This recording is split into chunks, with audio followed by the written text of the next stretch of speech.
menjelaskan tentang siklus penyusunan APBN.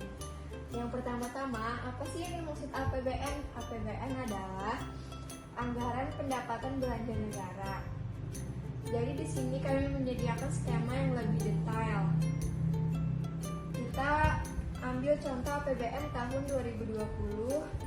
Tahun ini juga merencanakan APBN yaitu tahun 2021. Mulai dari Januari 2020, konsep kebijakan RAPBN melakukan konsep kebijakan dan prioritas pembangunan nasional. Kemudian pada bulan Maret juga melakukan kapasitas fiskal atau research inflow dan menulis surat Menteri Keuangan yang diberikan kepada Menteri Perencanaan.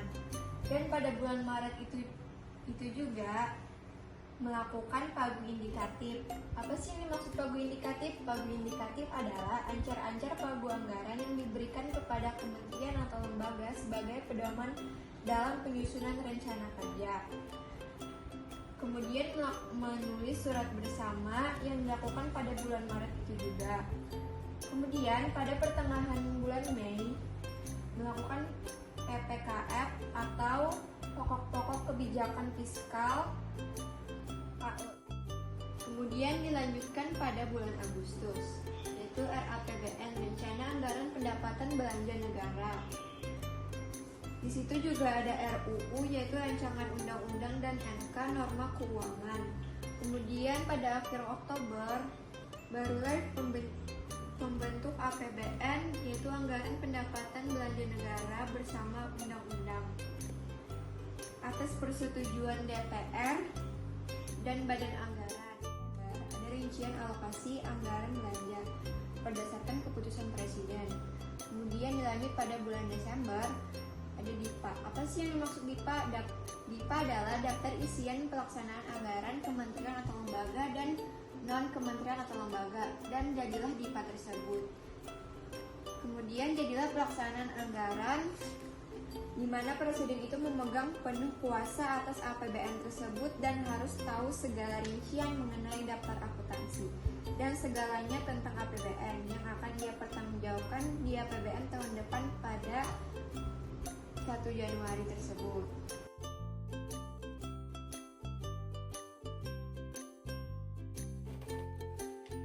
Di sini saya akan melanjutkan penjelasan dari teman saya tadi, yaitu tentang mekanisme penyusunan APBD.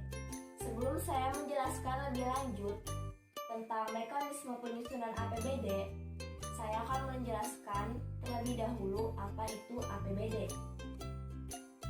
APBD adalah singkatan dari Anggaran Pendapatan dan Belanja Daerah, yang mana pengertiannya adalah rencana keuangan tahunan pemerintah daerah yang dibahas dan disetujui oleh pemerintah daerah dan DPRD, lalu ditetapkan dengan peraturan daerah. Tahun anggaran APBD meliputi masa 1 tahun, mulai 1 Januari sampai akhir, yaitu 31 Desember. Selanjutnya adalah tentang mekanisme penyusunan APBD. Mekanisme penyusunan APBD diawali dengan penyampaian kebijakan umum APBD sejalan dengan rencana kerja pemerintah. Lalu, pemerintah daerah atau Pemda akan melakukan pengajuan rancangan peraturan daerah tentang APBD disertai penjelasan dan dokumen-dokumen pendukungnya kepada DPRD. Lalu, DPRD akan membahasnya untuk disetujui. Selanjutnya, pengesahan oleh Menteri Dalam Negeri bagi provinsi atau gubernur dan kabupaten atau kota terhadap rancangan peraturan kepala daerah akan dilakukan selambatnya 15 hari sejak rancangan diterima. Serta APBD sebelum ditetapkan oleh gubernur paling lambat 3 hari kerja sampai kepada Menteri Dalam Negeri untuk dievaluasi. Lalu, hasil evaluasi akan disampaikan oleh Menteri Dalam Negeri kepada Gubernur selambat-lambatnya 15 hari terhitung sejak rancangan diterima.